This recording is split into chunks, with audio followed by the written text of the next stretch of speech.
right? Because you can't heal if you're not relaxed. And I use tuning forks. So sound therapy is based on ancient modalities of healing. So again, I think deep down we know that sound and vibration deeply resonates with us. Different frequencies have shown different effects on the human body. So in my practice, I base my work on traditional Chinese medicine. So I work with meridians. Meridians are energy pathways in the body. There's an optimal flow, there's an optimal rhythm to these energy pathways. And with the tuning forks, I play it on your body, near your body, right? We're always vibrating. Everything in the universe is vibrating. Our bodies are always vibrating and giving off info, receiving info. Your rhythm can be off. And so with the tuning forks, I can hear a difference in sound. If your body can't relax, if your mind can't relax, you can't repair.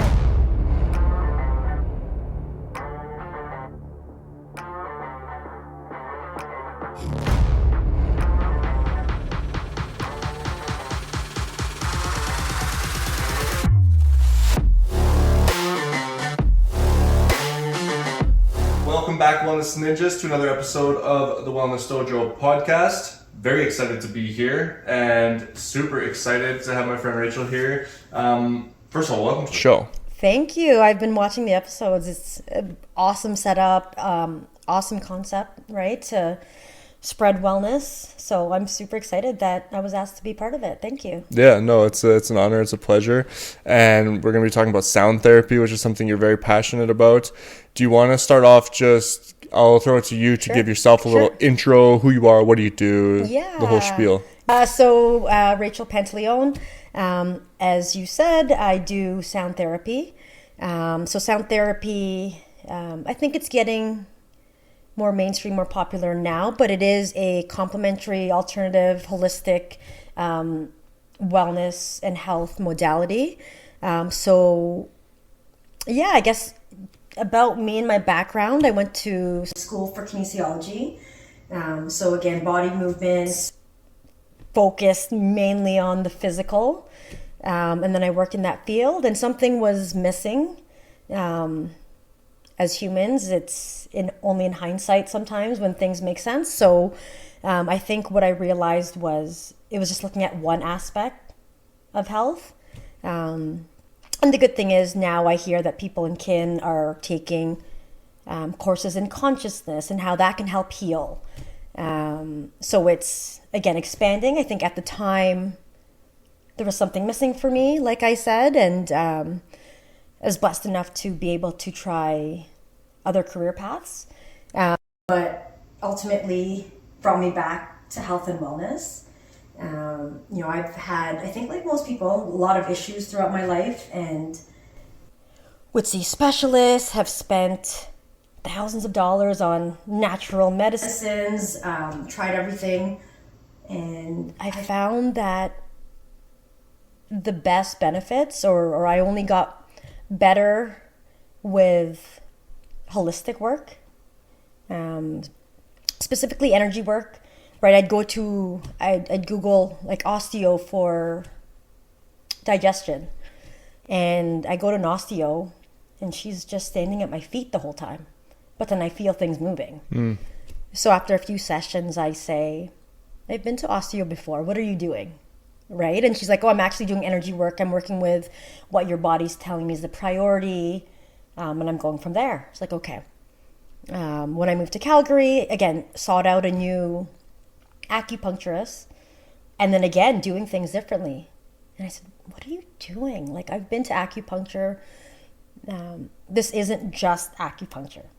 And she's like, "Oh, okay. I'm also working with your consciousness and working to reprogram your body because it's been operating in such a way that it's imbalanced. And so I'm asking your body what it needs and then working that way." So it's just been a number of these professionals that I've seen and I've asked, and they're like, "Oh yeah, I'm adding a little." And so my husband used to joke, he's like, how do you attract these people? I'm like, I don't know. I just Google. I don't search for energy work. I just Google.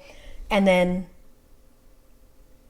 I see them and it's energy work. And so after years of doing that, my husband actually got referred to a sound therapist last year, 2 years ago, from someone at work. Someone said, okay, I can't fully explain what she does, but just go.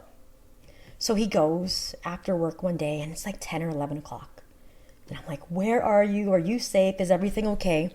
So he finally comes in, I think at 11, and he says, like, he's just looking at me. And I said, how was it? He was like, it was awesome. I don't know where to start. Can we talk about it tomorrow? I need to digest. And again, he was there for 3 or 4 hours. And so, long story short, the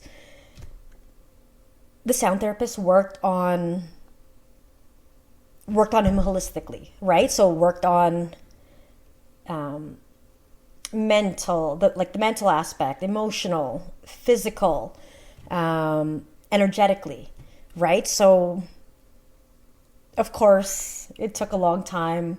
Of course his mind was blown because he's an engineer and very if you want to get to D, it's A and then B and then C and then D, right? So I think he was just trying to digest it, and he was like, wow, I always say, right, we separate everything, right? So I go to the gym for my physical. For my mental, I'll go to yoga. And we don't look at it. Like, I know we all know that we should look at it holistically, but we just don't, even in those actions, right? It's like you go to your physio, you go to your chiro, like everything is so segregated that it's like, oh, I can't think of an example, but I was treating someone recently, and they're just like, oh no, I go to this for this, I go to this for this, I go to this for this, I go to this for this. I'm like, why don't you see one person for all of it? And they're like, oh, you can do that?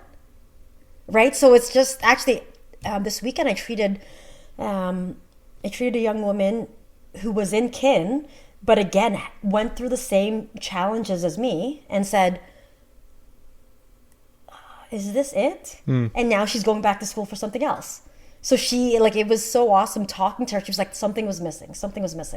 And she's like, I found that in my treatments, I wasn't just treating what I learned, like, okay, do this exercise and you'll get stronger. She's like, because I've seen people not get stronger.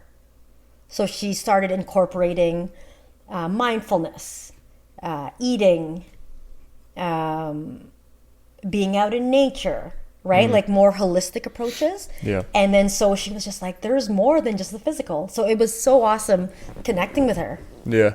And it's so true. I think people like segregate their wellness so often, where I go to therapy for my mental side of things. I go to the gym to work on my physical, and we often forget or just don't recognize that all those things are so intertwined and connected. Yeah. It's like when you've gone to therapy, oftentimes like that gym session is better. Yeah. When you work out, like you're mentally more clear typically. Or imagine like you hit the gym before you go to therapy, the difference that session is with your therapist. Yeah. And just how much those things work together, which is something that's really cool with something that you do with sound therapy, because it kind of helps really show that connection in the connecting that emotional and mental piece to like how your body feels as well. And I think we deep down, obviously we know it. And I think, when people talk about it, it's like, oh yeah, that makes sense. Right. But we don't practice it. Yeah. Right. But therapy is like, that's the exact same, right? It's like, I don't want to do anything else mental because I've already seen my therapist this week. Yeah. So now let's go to the gym. Yeah. Check that box. Yeah. Yeah. Now let's work on, like, it's just, when you separate it, of course it's overwhelming, right? Like, so I did a session, a yoga and sound therapy session. And just, I don't know, I lost my train of thought here, but just like people were like, oh, I already do yoga, I don't need to come to that. Or I've already worked out. And people have a hard time, or even I work at a massage clinic. And I was like, why don't you come here for both? You can work emotionally as well as physically, as well as energetically. And they're like, oh, but I just come here for physical. I'm like, how do we wrap your head around working on multiple planes at once? Yeah. And also, like, even with that example, they're not realizing that there's a mental and emotional component even to getting a massage. Yes. Right? It's like they're like, I just come here for the physical. It's like, well, you don't realize there's a mental component to it. Like, how do you feel afterwards as well, like mentally and emotionally, right? Yeah, that's why I end my sessions with like, ask them to really, really think about how you felt, what did you get out of it, and then keeping that with you, trying to remind yourself that like, oh, I was peaceful during that session. I want to carry that peace, not just as soon as you leave the door, you're back to fight or flight because you have to get back to work, you have to pick up the kids. And so interesting. So I worked at a yoga retreat this weekend. And I just realized that when I do yoga retreats, the work I do, the one-on-one sessions, is much deeper than a weekday or a weekend session. And I think what it is, so these people are driving from all over Alberta to go to Canmore. And this happened to me, so this is how I realized I'm driving, and it's like I was preparing myself for a weekend of openness and a weekend of vulnerability and healing and wellness, right? So when people come, oftentimes when people come to see me during the week, I'm like, oh, sorry, I was late. Like I got off work late, and they come, and then if they're able to settle, it takes half the session already. Right? Because you can't heal if you're not relaxed, right? So I found that at the retreats, like people were already coming knowing I'm spending this whole weekend on myself. There's no one else around. I'm going to gain all the benefits from it, and you're looking forward to it all week. You're in the car and you're just thinking about what you want to feel. You're feeling good about yourself that you've taken the step. So you arrive and you're ready to go. Right? So I just realized that. And yeah, it was wonderful for me too, because I felt like I needed that. Like I've been having a slower start this year. And when I work with people, I get energized and I feel, I was filled up from this weekend. That's awesome. And I agree. Intentionality is so important in any modality that you're working with, right?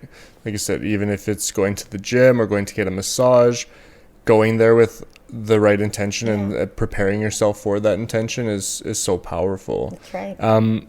Let's talk a little bit about exactly what sound healing is and what you do, because there's some people that are listening right now that have probably never experienced it.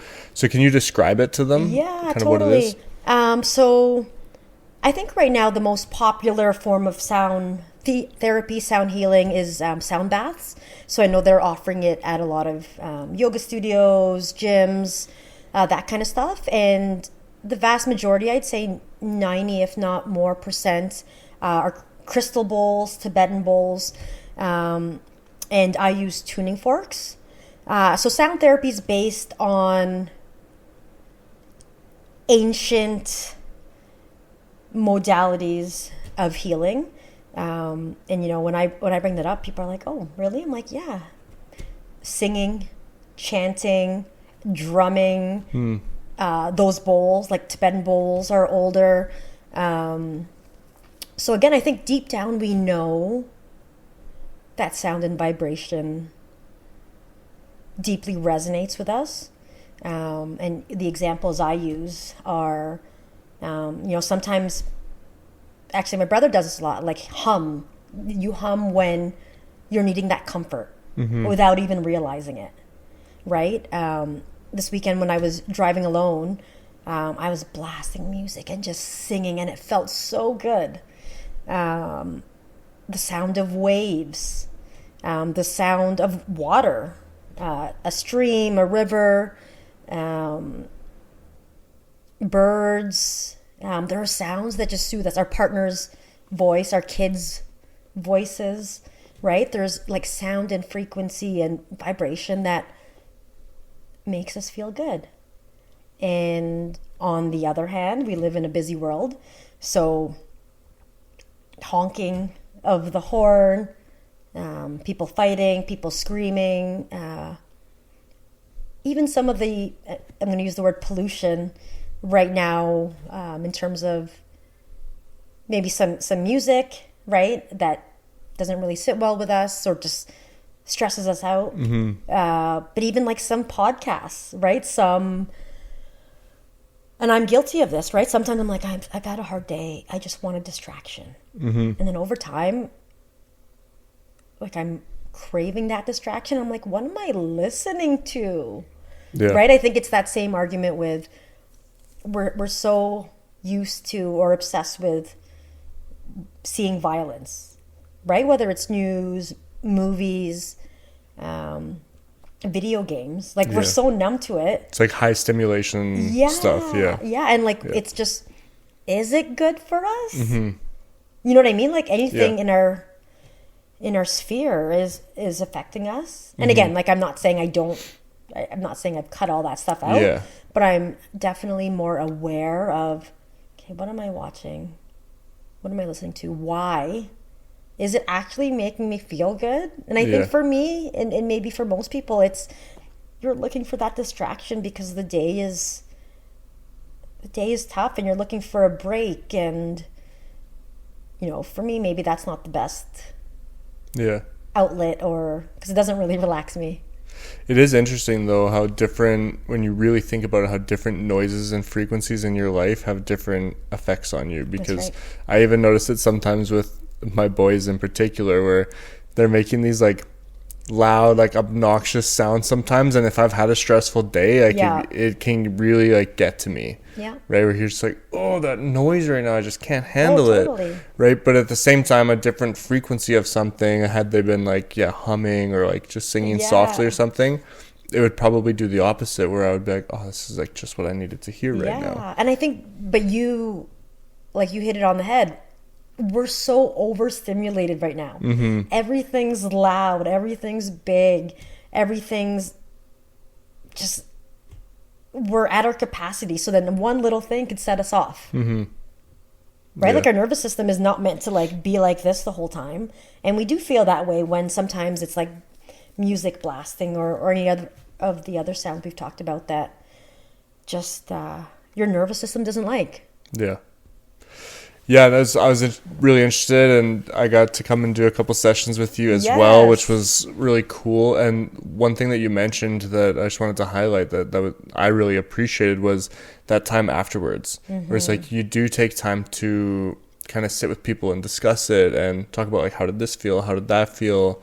Can you talk a little bit more about kind of your process? Like even the tuning forks and stuff, like how are you using them? How did those actually start to balance people and heal people? Trying to think of the order of the questions here. Okay, so so I guess my process, or let's talk about my practice. So I think going back to sound baths, the intention for sound baths are to, like I said, relax your nervous system. There's soothing sounds, there's certain frequencies, like for anyone who does yoga or meditation, Om is a frequency that has, over centuries, been proven to relax your nervous system, to ground you, to feel centered. So again, I use tuning forks that have a wide range of frequencies, and based on a number of studies, different frequencies have shown different effects on the human body. So as I mentioned, Om, or the earth sound, that's been shown in its lower sound to calm your nervous system.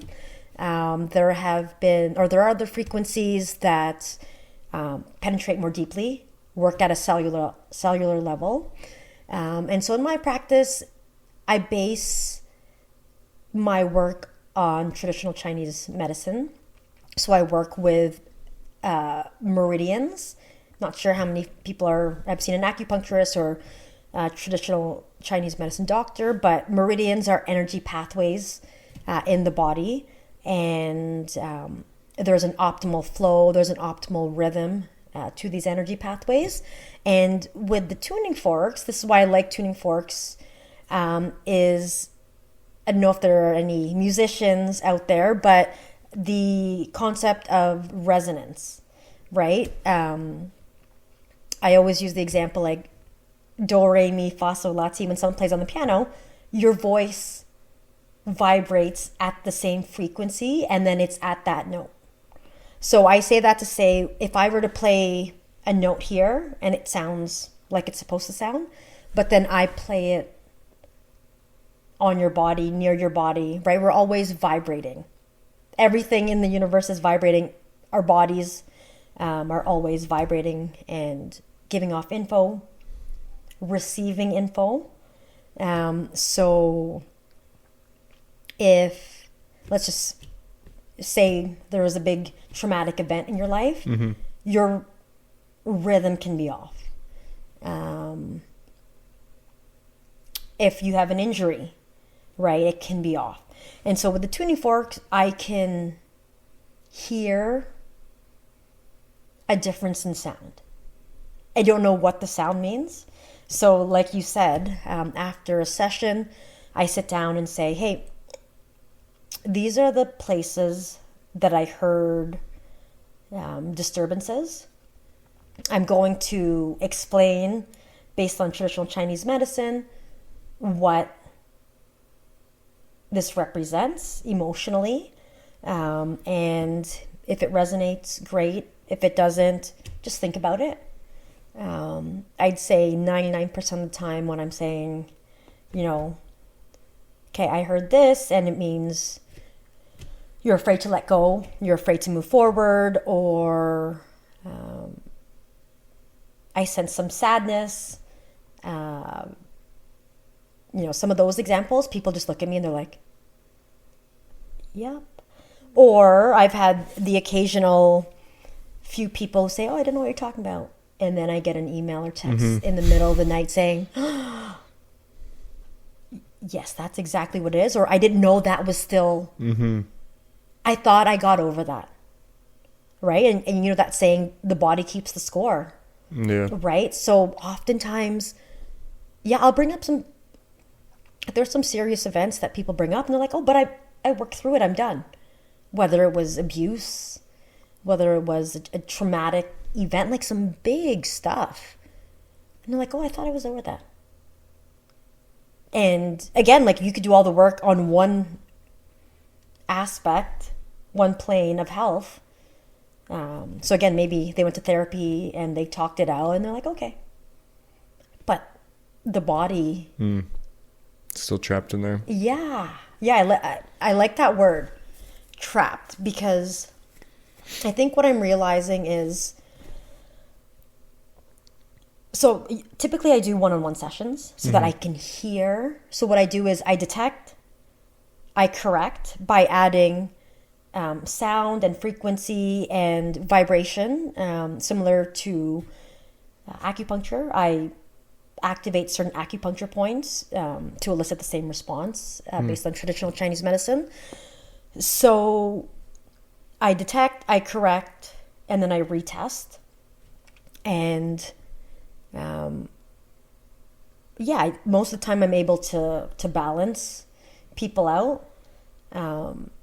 And I give homework, as you know. So I give homework. Again, I basically reiterate what we talked about in the session. This sounded off. This is what it means in traditional Chinese medicine. Here's some questions I just want you to think about.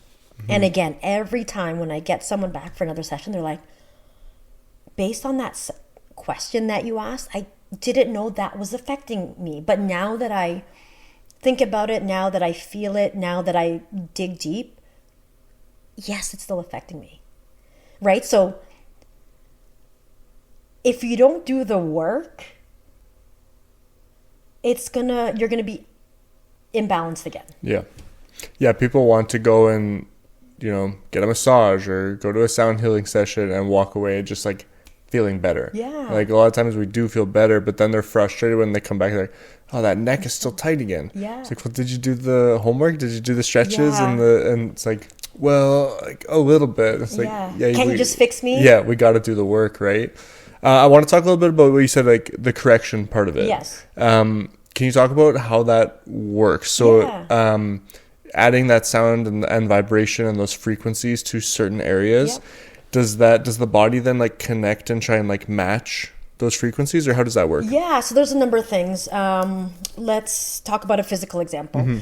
So I had someone come and see me recently, and she said, I haven't been able to move my shoulder since June. She's like, I've gone to the doctor, I'm taking steroids, I'm taking painkillers. I still, like, I can't move my arm.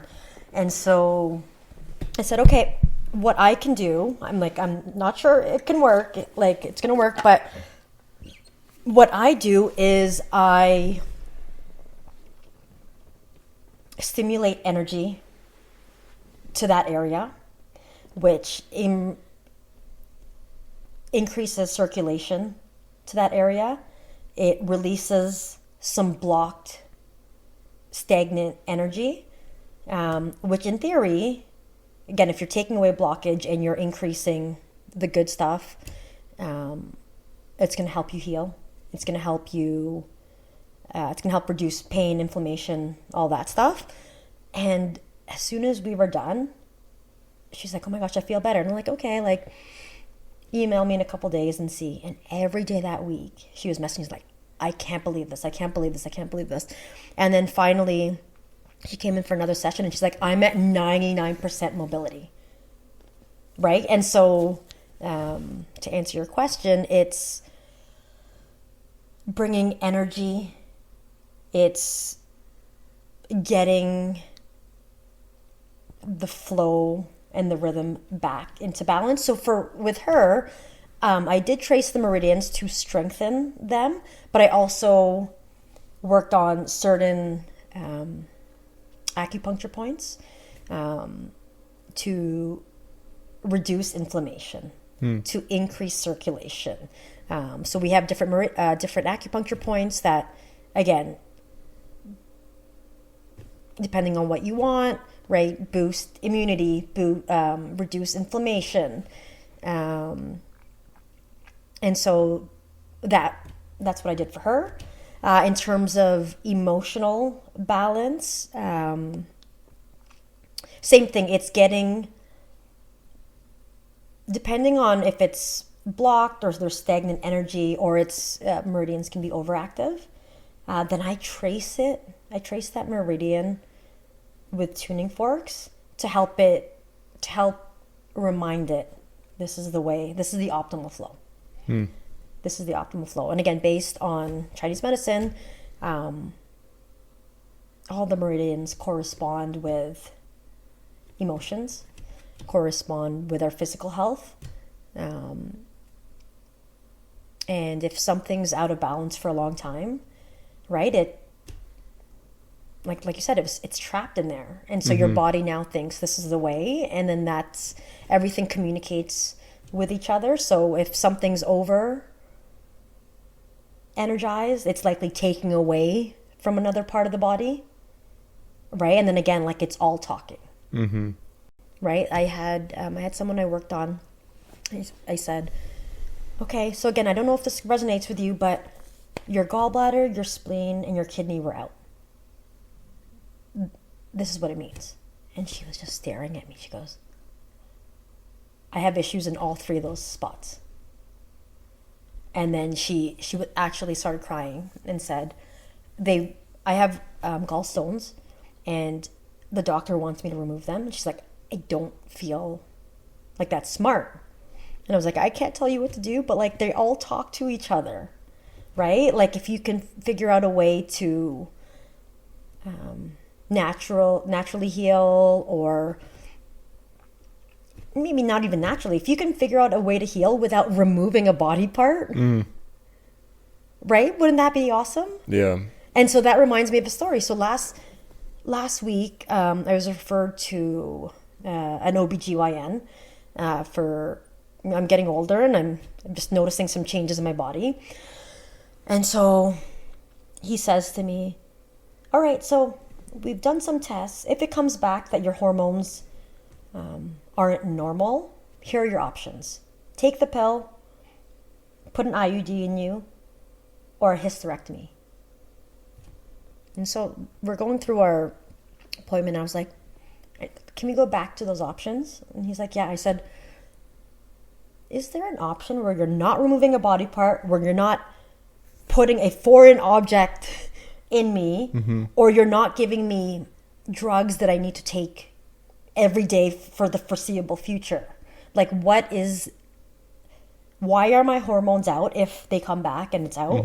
And how can I just fix it without doing something permanent? And he looks at me and he goes,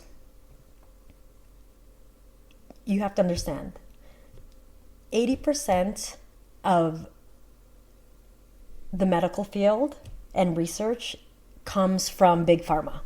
He goes, so I go to the school of prescribing medication. And again, we all know this, right? But like hearing a doctor say it was so nice. And he goes, I'm not in the business of healing. And I was just like, thank you for saying that.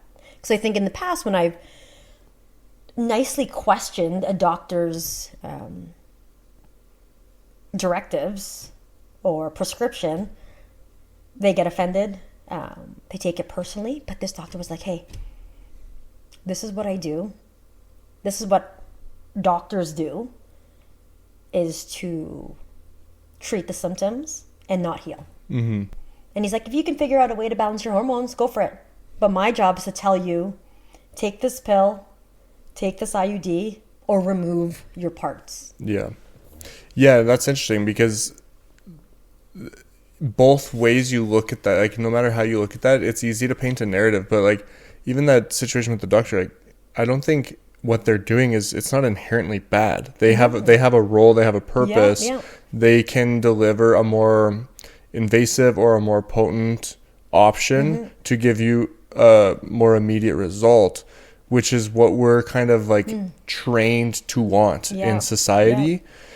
But the thing is, like you were talking about before, if you've gone through and you've had like patterns and things that have been going on for 6, 7, 10 years in your life, you have to realize that if you want to heal that naturally, like it's going to take time to unravel this pattern, to like there's a course correction that has to happen, and it's not immediate.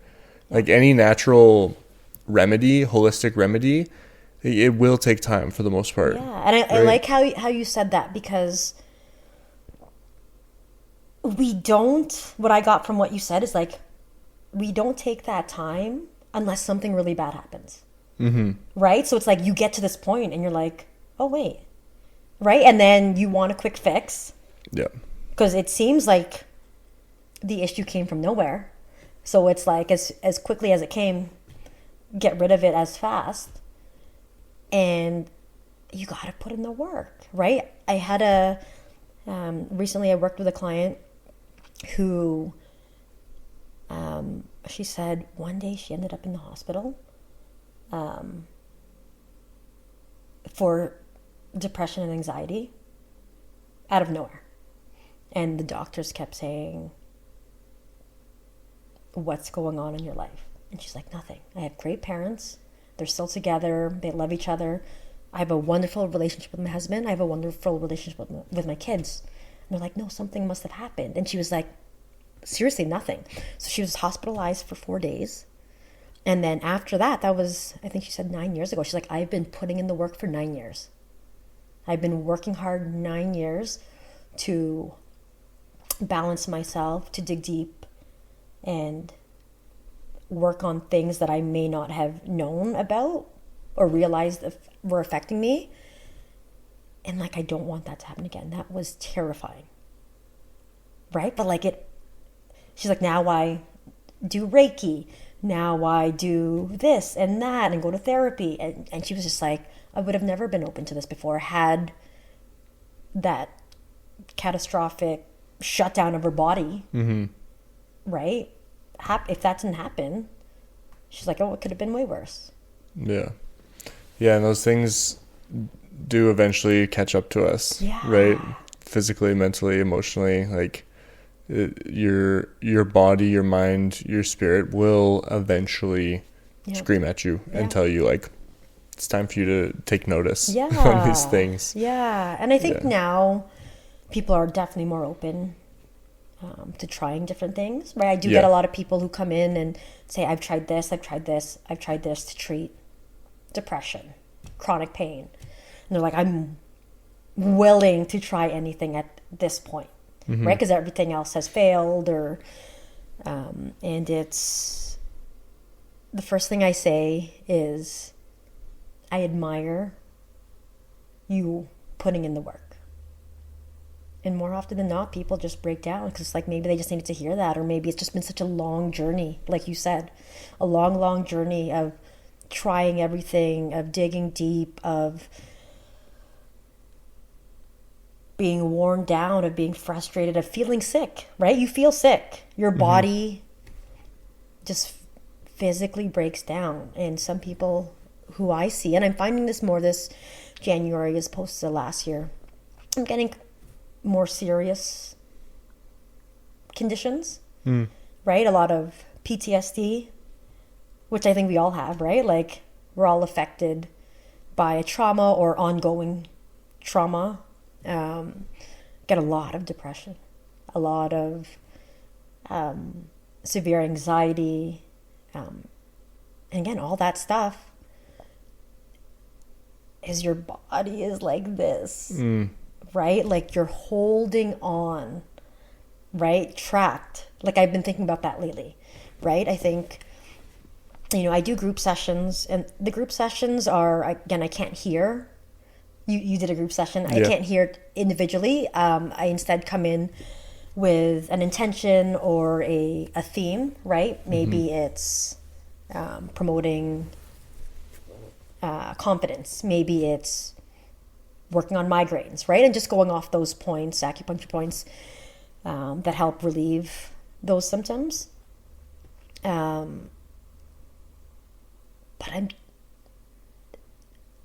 I kind of want to shift my group session focus to, I think we hold on to so much. Things are trapped on multiple aspects, or in multiple aspects of our bodies and spirit, mind, and our energy. And like, I feel that the answer for me right now is like, help people release, right? And again, I thought of this when I was driving to the yoga retreat. I don't know what came over me or how I came to this, but I was like, okay, there's a lot of things I need to release. Like, if I want to continue to help people or help more people or help people more deeply, I'm like, I need to release some things to make space. And I thought the stuff that came to my head was release guilt. I feel like I have a personality where my default maybe is feeling guilty. Like with you, I had to cancel, but I was sick, but I still felt guilty, right? I'm like, I want to release that initial reaction of guilt because it doesn't serve me, right? To hold on to it. Yeah. And that guilt is like a story oftentimes too. Yes. And especially in situations like that where you're like, it's coming from some story that we're telling ourselves based off somebody else. Yeah. Right. And then so I'm working on this program to like releasing deep-rooted emotions. And some of the questions I was asking myself is this mine or is this someone else's? When did this start? Has this always been present? Is it serving me? Why am I holding on to this? Right? So questions that we don't really think about, but if you acknowledge and understand, then you can start to release it. Right? So like the first part of that is, and I'm sure a lot of people already know, so they'll come and be like, okay, I know what I want to release. And it's working with your body to say, hey, you're safe. You're safe to let this go. You're safe to let this go.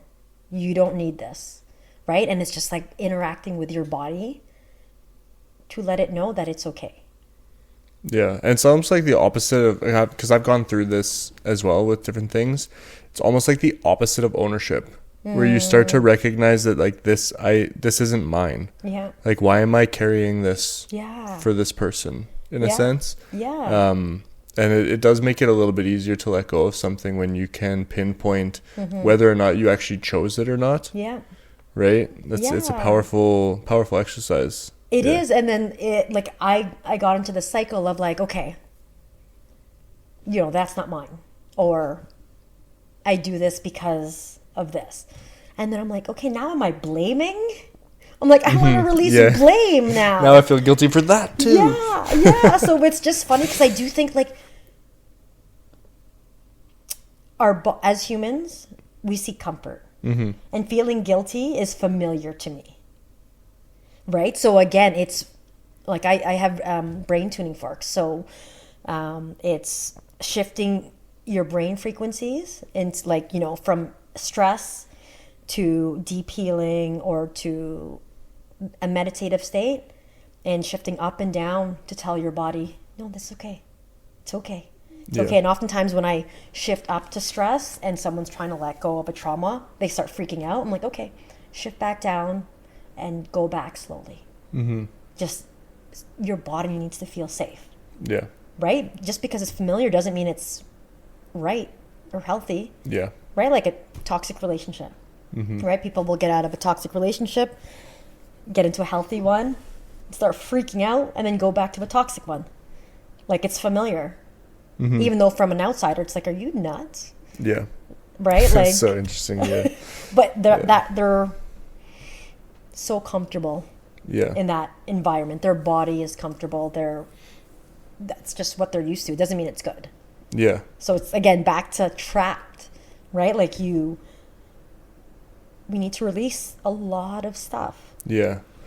Yeah, and it's interesting too because I've talked to people about Reiki and sound therapy and all these different things, and some, I mean, I'm sure you get this, but there's a belief that comes along with it too, where you're like, do you believe in this? Do you not believe in this? Because in order for it to work, like you have to be, first of all, accepting of that it will work and that it's real, right? And like you have a kinesiology background, like these things, but there's more and more research coming out now too that are highlighting the evidence of this body, mind, emotion, spirit connection that we have.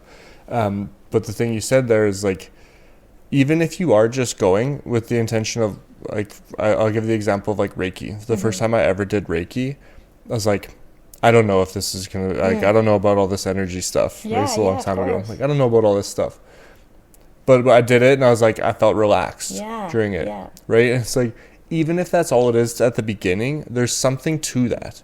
Because when your body is relaxed, you are more available to change, to certain thoughts and perspectives and those types of things. Like there's something to that still. Your body has to get there first. Yes. And so whenever I see someone for a one-on-one, or even if I do a group session, I send out an intake form. And some of the last question is, are you ready and open? Because I want them to think about it. And again, if you booked an appointment, you're likely going to say yes.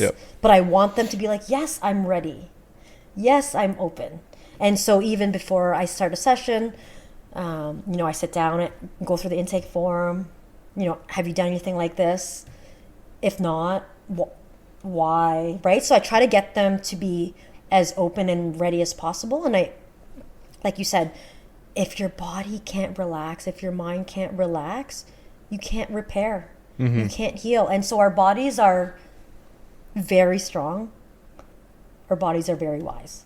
If we relax and make the optimal environment for our bodies, it's going to do what it does. Heal and share its wisdom with you. You need to sit down for a sec. Like, of course you're sick. You need to rest. Right? So, and again, in this society,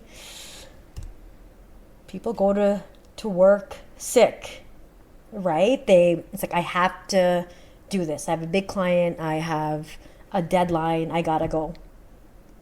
Right? Like, I gotta push through this sickness. Right? Maybe, just listen to your body. And again, we all know this.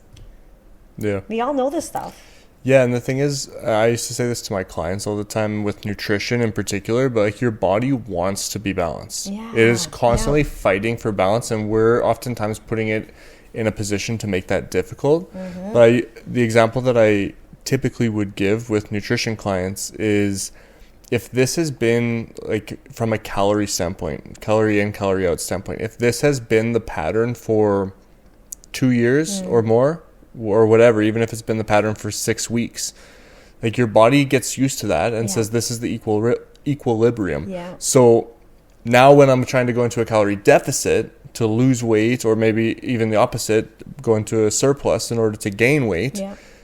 your body is going to fight that. Yeah. So if Yeah. you're eating less calories, guess what your body's going to do? It's going to slow down. Yeah. It's going to like work a lot Yeah. harder. It's going to make you feel tired, so you want to sit and stuff, because it's trying to correct that balance. Yeah. That's why like this is hard. Yeah. Right? And I think it's the same thing Yeah. with mental, emotional, spiritual, any of it. It's like your body is trying to find that balance. So when you can put yourself in a position to relax it, Yes. and intentionally say to your body, like, we're here to heal today, we're here to balance, Yeah. I think that it goes such a long way, right? Yeah. Yeah. I have a question for you. Yeah, please. So I do this with every episode. So my last guest wrote a question. I Oh, haven't read it. interesting. Yeah. So I haven't read it yet, Wow. and I'm going to read it to you. Yes, and then go at the for end, it. you can write a question for my next guest. Oh my goodness, I love this. Okay, go for it. Okay, you ready for this? Yeah. Let's see. Okay. What's one pivotal moment you believe changed your life lane? I'll read it. Just I'll read it. one, I'll read it eh? one more time Yeah, for you no, so you go can for think. it. What's one pivotal moment you believe changed your life lane? That is a really good question. It's a deep one. That is a deep one, right? It's like, which one do I pick?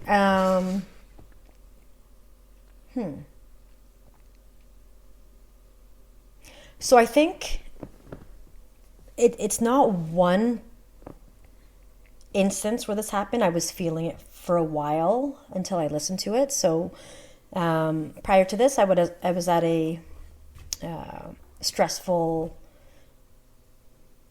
tech job. On paper, sexy, travel, doing awesome work, was well compensated. But then, I'd wake up early to work. I would bring the kids to school. I would work all day, pick them up, and not be present. Right? They'd be there, and I'm just like thinking about work. I need to get them to bed. I need them to eat so that I could go back to work. Right? And just not being present with them, like just realizing, or if, again, things didn't go my way, right? If someone was sick and I had to juggle and balance, just like that wasn't how I wanted to be living. And so, but it's funny, right? Because you work so hard to attain that level or that role or that title or that financial stability. You work so hard, and then when you get there, you're like, what am I complaining about? This is what I wanted, right? But I think, again, like a lot of nights, a lot of weeks, months, having the Sunday scaries, maybe being impatient, right, with my kids if things weren't on track because I needed to get to work. I was like, what am I doing? Right? So I think that, those several months of feeling that way and not liking who I became, led me to get quiet, to get deep, to think about, okay, if that isn't my definition of success, what is now? Right? And so, yeah, just realigning with my purpose, I think. I think in that world, I justified that it was in alignment because I was helping nonprofits. I was helping people who benefited from nonprofit work. I'm like, I'm still helping people. That's my purpose. I'm still helping people. But really, it was money and title for that at that point in my life. So now with this, right, like my kids pick up a tuning fork and they're working on each other. They're working on their stuffies. My one son, he's not feeling well. He's like, Mom, I'm going to have a session, right? Or, I'll say, oh, your friend's mom came to see me today. Oh, your soccer buddy, like someone brought him in for a session, right? And just seeing them proud and hearing the stories. And actually, when I got this email about the podcast, my husband wasn't home, so I told the kids, and my oldest son was like, you were at a retreat and you're going to do a podcast and you did this group session. It's like, whoa, right? And like, that is the success, right? Like, seeing me do something that is in alignment with who I am, seeing me build something, seeing me help people. And again, like I'm able to pick them up from school with some capacity and some energy and some, like on Friday, I picked them up and I was like, oh, I'm going to surprise them and take them out. And then there's like, oh, cool. But I didn't have that before. Right. So I think, making them, giving them, being a good example. Yeah. For them. It's interesting. I think sometimes in life, the things that we want, are what we want until we realize we don't, right? In a sense where it's like at some point it probably did resonate very deeply with you, that career that you were operating in, until it didn't. And then it's having that awareness and that kind of self-reflection of, does this align with me still? Because you hear, I've heard a lot of stories from people who were working that great job that they always wanted and stuff, and then just at some point you just have this realization of like, this success that I like used to define as success, I no longer do. And I think that just goes with our own personal growth journeys too, right? It's okay for it to change. Yes, I love this quote, and I'm really reminded of it. Like I used to love it when I was growing up, and now with the work that I'm doing, I'm really reminded of it. It's the artist Lauryn Hill, like back in the 90s, people are like, you're changing. It's like, yeah, we're supposed to change, right? Like everything around me is changing me.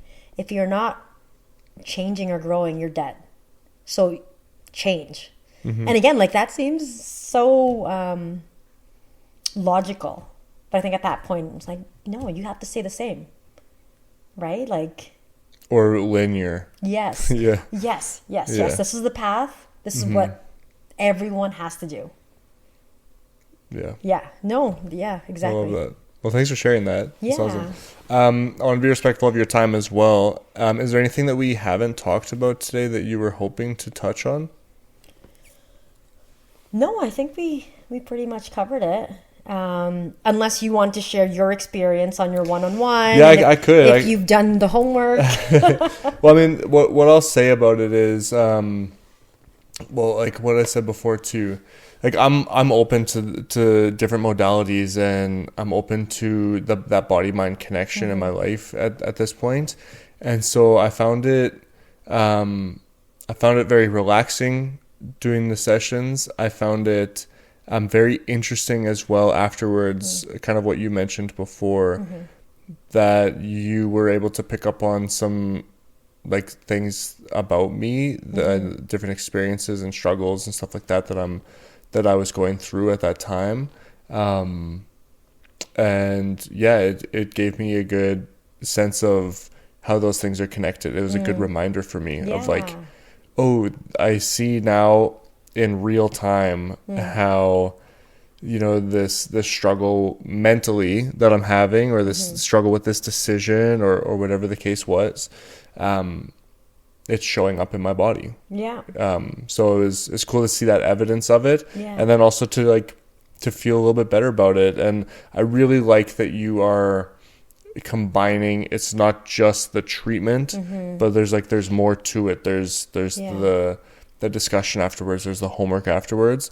I think that's just so valuable for people. So kudos for that. Yeah, like you said, right? It's not just come in and fix me. And again, oftentimes people don't know what's wrong. Yeah. Right? So it's like you got to dig deep, but that's right. But yeah, thank you again for being here. This was so fun. We'll have to do it again another time. Yes, I love this. Thank you so much. Yeah, it was a pleasure. And thanks to everybody for listening and watching.